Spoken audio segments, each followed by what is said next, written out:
Bienvenue tout le monde. Pas trop fatigué? Pas encore. Parfait. Lors des présentations, donc c'est qui, pour qui c'est la première fois ici à Jaffa? Oh, wow! C'est bien ça. Donc, peut-être 50% de la salle, environ. Mais bienvenue à Jaffa, comme on vous a déjà accueilli. Et ce soir, on va juste introduire le sujet. Est-ce que quelqu'un peut me donner l'heure, s'il vous plaît? 22h01. Quand je vais être rendu à écart, qui peut me faire juste... merci beaucoup. Parfait. Je ne vais pas vous garder jusqu'à minuit, n'est-ce pas? Parce qu'il faut que vous dormez. Donc, le thème de notre longue fin de semaine, comme c'est présenté, c'est pleinement restauré. Et quand on parle de restauration,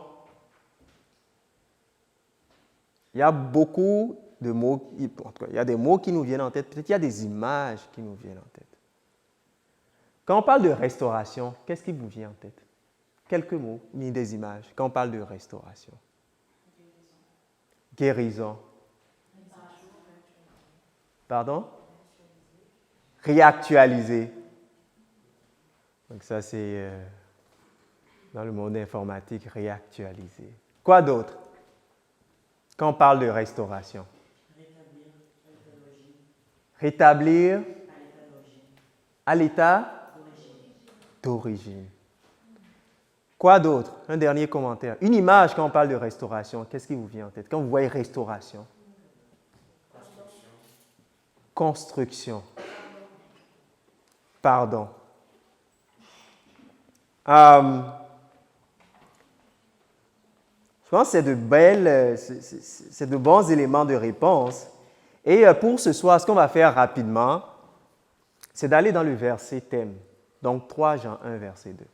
C'est juste là qu'on va rester dans le livre de 3 Jean. C'est juste là qu'on va rester ce soir. On va réfléchir un peu par rapport au verset. Donc avant de continuer, on va prier. On va demander à Dieu de nous accompagner dans cette courte méditation de ce soir. Donc prions.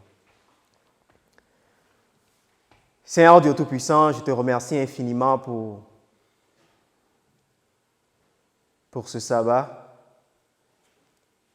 et pour nous avoir emmenés ici sains et saufs pour passer du temps avec toi.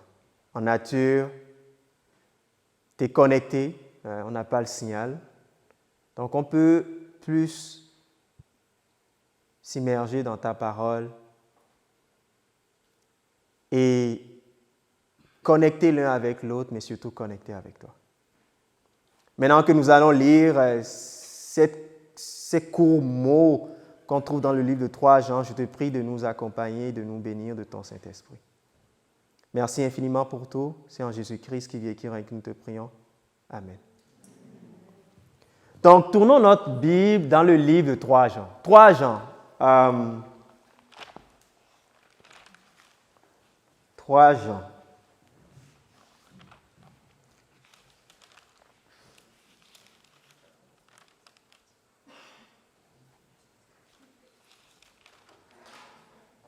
Est-ce que nous sommes là?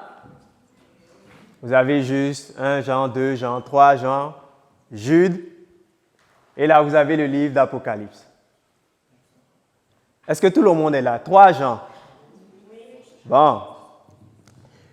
L'Ancien, donc je lis de la version Martin, donc il peut y avoir quelques petites différences, mais rien qui va nous empêcher de suivre ensemble. L'Ancien à Gaius, le bien-aimé, que j'aime en vérité. Bien-aimé, je souhaite que tu prospères en toutes choses et que tu sois en santé, comme ton âme est en prospérité. Car je me suis fort réjoui quand les frères sont venus, ont rendu témoignage de ta sincérité. et comment tu marches dans la vérité. Je n'ai de plus grande joie que celle-ci, qui est d'entendre que mes enfants marchent dans la vérité. Bien-aimé, tu agis fidèlement en tout ce que tu fais envers les frères et envers les étrangers, qui en la présence de l'Église ont rendu témoignage de ta charité. Tu feras bien de les accompagner dignement comme il est séant selon Dieu, car ils sont partis pour son nom, ne prenant rien des gentils. Nous devons donc recevoir ceux qui leur ressemblent afin que nous aidions à la vérité. Donc, ce qui est intéressant ici dans cette lettre de Jean, Jean, il s'adresse à qui? Il s'adresse à qui? Il s'adresse à quelqu'un qui se nomme comment? Gaius. Et il appelle le bien-aimé que j'aime en vérité. Et quand on lit la description qui concerne Gaius, quels sont les éléments qui reviennent à propos de ce personnage? Quels sont les éléments que vous voyez? Lisez dans la Bible avec moi. Qu'est-ce qui revient à propos de Gaius? Il est bien-aimé. Quoi d'autre? Il marche dans la vérité. C'est quoi les autres éléments à propos de Gaius? Il est fidèle en toutes choses. Quoi d'autre à propos de Gaius?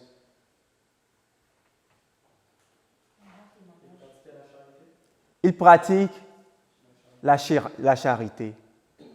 Et cette charité, elle est exprimée envers qui? Envers les frères et envers les étrangers. Quoi d'autre vous apprenez à propos de Gaius? Est-ce qu'il y a d'autres éléments qui ressortent?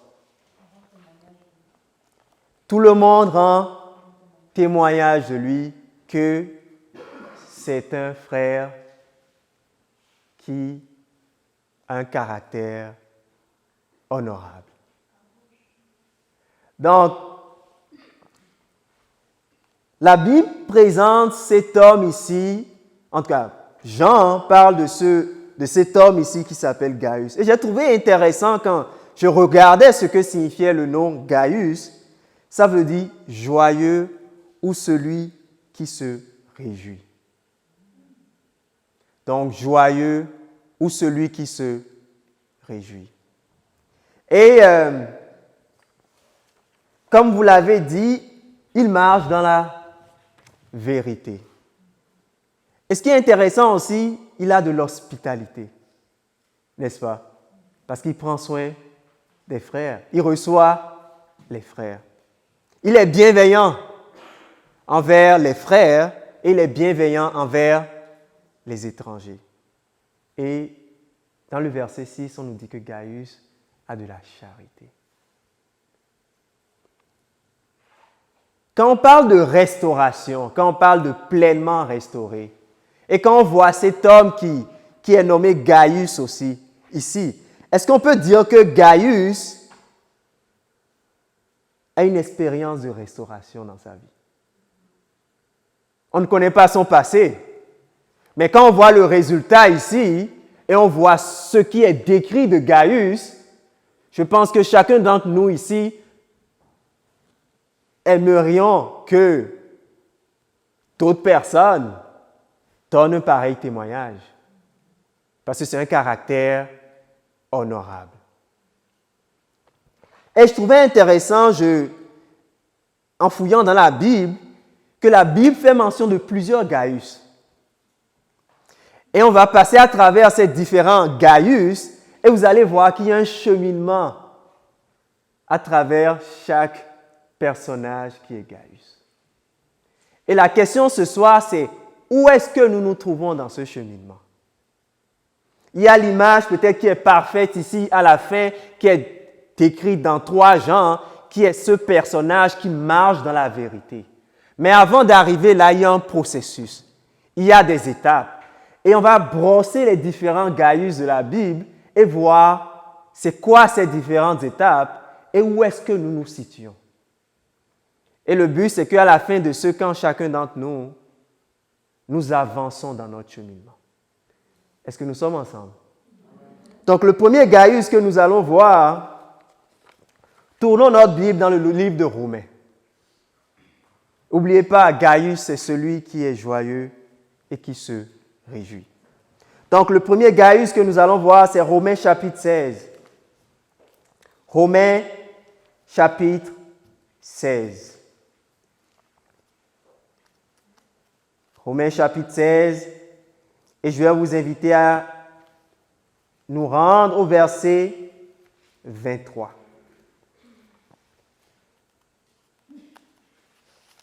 Romains chapitre 16, verset 23.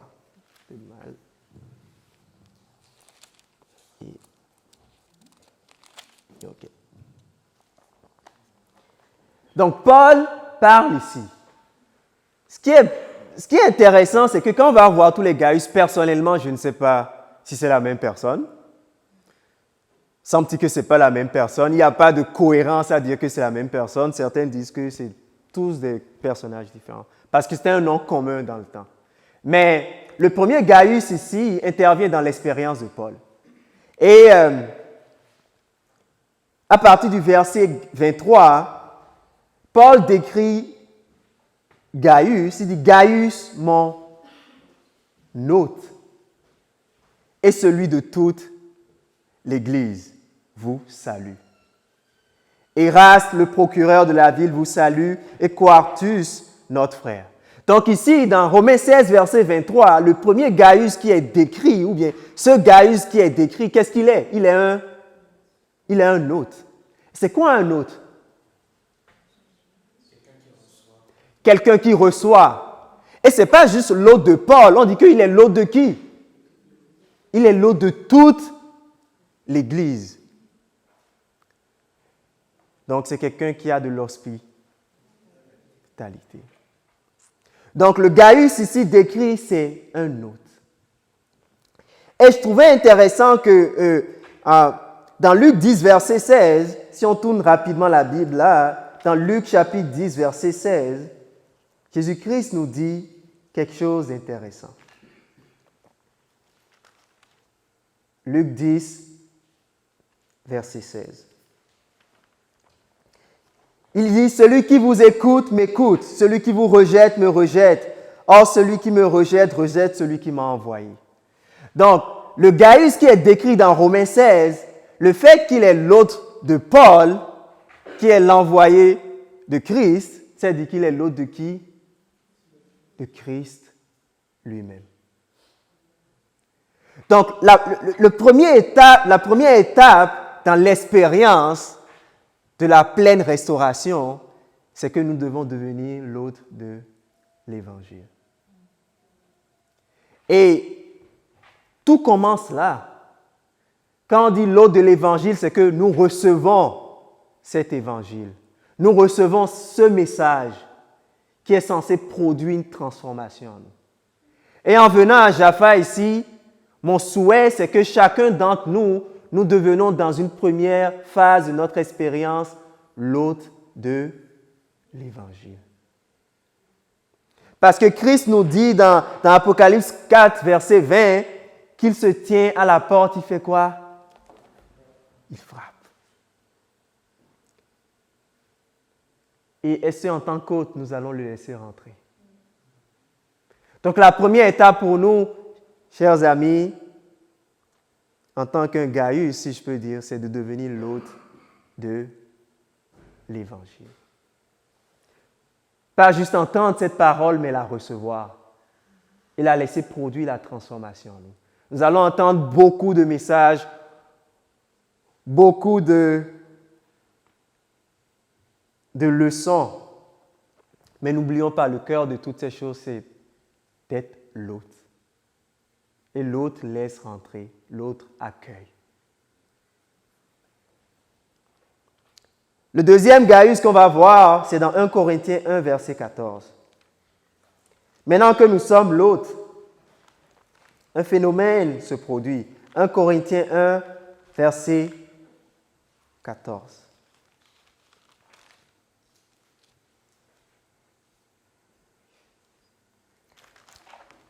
Dans 1 Corinthiens 1, 14, Paul parle encore d'un homme qui se nomme Gaius. Cette fois-ci, le premier était un autre. Le deuxième ici dit, je rends grâce à Dieu que je n'ai baptisé qui? Aucun de vous, sinon Crispus et Gaius. Donc, après avoir accepté ou être devenu cet autre, la prochaine étape qui se passe, c'est que publiquement, nous acceptons Christ comme notre sauveur personnel. Donc, il se baptise, il donne sa vie à Christ. Et souvent, quand on parle de baptême, on pense juste que c'est la personne qui vient nouvellement d'accepter Christ qui doit expérimenter le baptême. Mais nous aussi, nous devons expérimenter le baptême du Saint-Esprit quotidiennement, même si nous nous sommes déjà baptisés. Donc, on accepte Christ comme l'autre, on accepte l'Évangile comme l'autre. La prochaine étape, c'est que on part un peu plus loin avec Christ. On lui donne notre vie. On se baptise. C'est tout un processus. Moi, personnellement, je ne sais pas là où nous sommes rendus dans ce processus. Peut-être que nous sommes au départ. Peut-être que nous sommes sur le point de donner notre vie, de faire ce choix. Peut-être que, par la grâce de Dieu, vous êtes déjà rendu à la dernière étape qu'on a lue dans 3 Jean. Gloire à Dieu.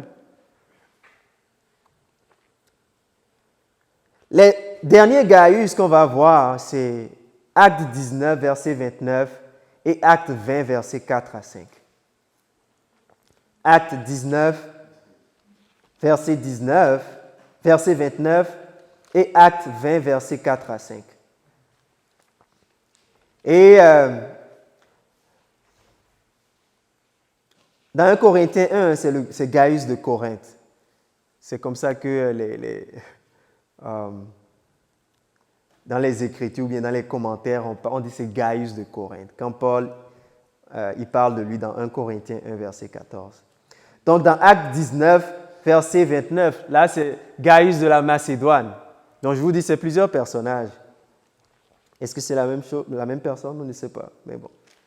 Acte 19, verset 29.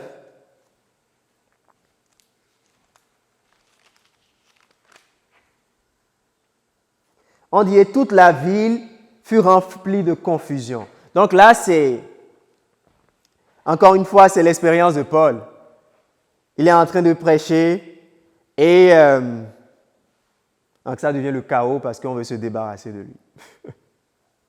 Et toute la ville fut remplie de confusion et ils se jetèrent en foule dans le théâtre et enlevèrent Gaius et Aristarque, macédoniens compagnons de voyage de Paul. Donc ici, ce Gaius qui est présenté, c'est le Gaius qui accompagne Paul dans la mission. Il est au front. Il fait l'œuvre de l'évangéliste. Et dans Actes 20, versets 4 et 5, on parle Sopater béréen, donc là c'est Gaius de Bérée, de Derbe du moins, devait accompagner jusqu'en Asie et d'entre les Thessaloniciens Aristarque et Second, et Gaius d'Herbien et Timothée de Sure d'Asie, Tychique et Trophime.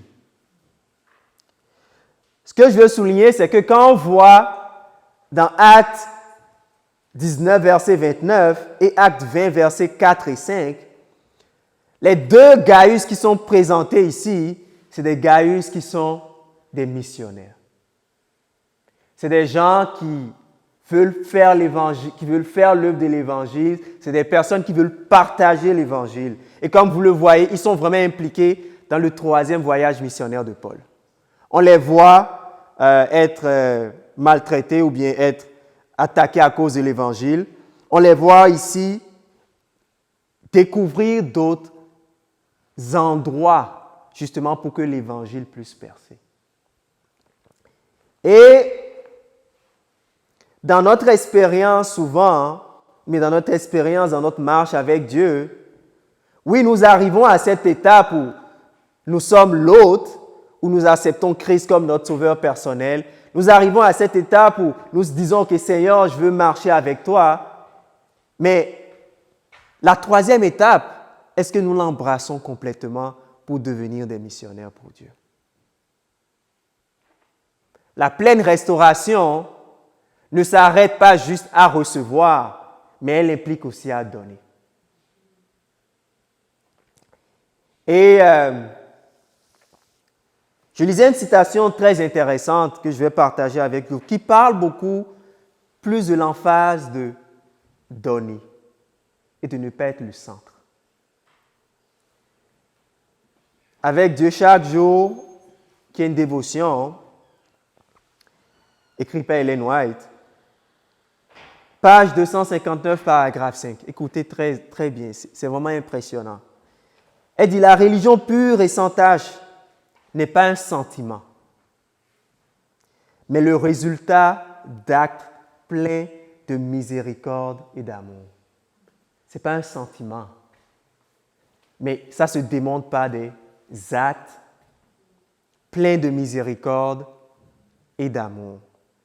Cette religion est nécessaire à la santé et au bonheur. Elle pénètre dans le temple souillé de l'âme et elle chasse avec une verge les péchés qui y sont introduits. Donc, ce qu'elle nous dit dans ce verset, c'est que quand on se met dans une position de donner, de servir, et de ne pas juste être centré sur nous-mêmes, mais plus être centré sur l'autre, on dit ici que cette religion elle pénètre dans le temple souillé de l'âme et elle chasse avec une verge les péchés qui y sont introduits. Elle règne en souveraine dans le cœur qu'elle illumine. Elle ouvre l'âme aux beautés du ciel et fait pénétrer en elle le soleil divin. Une telle religion procure la sérénité et la paix. Les forces morales, physiques et intellectuelles s'intensifient, car l'atmosphère du ciel, semblable à un élément vivant et régénérateur, emplit l'âme tout entière. Donc, comme vous voyez dans 3 Jean, ce qui est intéressant, Paul dit à Gaius qu'il n'a qu'à prospérer. Comment? En santé, et autant que son âme prospère. Donc, probablement que ce Gaius qui est présenté dans 3 Jean, sa prospérité spirituelle et sa prospérité physique vient du fait qu'il témoigne tant d'amour et tant d'hospitalité et tant d'actes de charité envers les autres. Donc, qu'est-ce que nous faisons? Est-ce que nous sommes plus centrés sur nous, comme on dit en anglais, me, myself and I, ou ce week-end, nous allons repartir en nous disant qu'est-ce que nous pouvons faire aux autres? Et c'est cette courte méditation que je voulais partager avec vous. Et à la fin, mon souhait, c'est que lundi, de la même manière que le nom de Gaius veut dire joyeux ou celui qui se réjouit, que chacun d'entre nous, nous nous réjouissons dans le service au Seigneur. Que nous soyons celui qui se réjouit dans le service. Donc, gardez en tête où est-ce que nous sommes dans cette expérience. Est-ce que nous sommes l'autre? Est-ce que nous avons accepté d'être cet autre? Oui. Est-ce que nous allons plus loin dans notre dédication, si je peux dire ça comme ça, à Dieu? Et est-ce que nous franchissons encore plus des barrières pour dire, je ne veux pas juste faire cette démonstration publique ou dire, oui, j'accepte ce baptême, mais je veux me donner ma vie à Christ, mais aller encore plus loin dans le service aux autres. Et nous serons pleinement restaurés. Donc, c'était quelques mots ce soir. Je prie que notre expérience ce week-end soit remplie de la présence du Saint-Esprit, que nous partageons de bons moments à rencontrer de nouvelles personnes et aussi être remplis pour pouvoir donner. Prions pour clôturer. Adorable Père des cieux, miséricordieux Père, là où nous sommes dans notre marche avec toi, toi seul tu le sais. Nous avons lu dans l'Apocalypse que tu te tiens à la porte et tu frappes. Seigneur, ce soir tu frappes à la porte de notre cœur. Ce week-end, tu vas frapper à la porte de notre cœur. Ma prière, c'est que nous ouvrons la porte et nous soyons ton hôte. Et tu as dit que si tu rentres, tu vas souper avec nous. Seigneur, permets que nous ayons tous une expérience enrichie ce week-end. Permets que ta parole soit plus claire, que nous distinguons clairement ta voix qui nous parle. Permets qu'à la fin, nous soyons pleinement restaurés comme Gaius.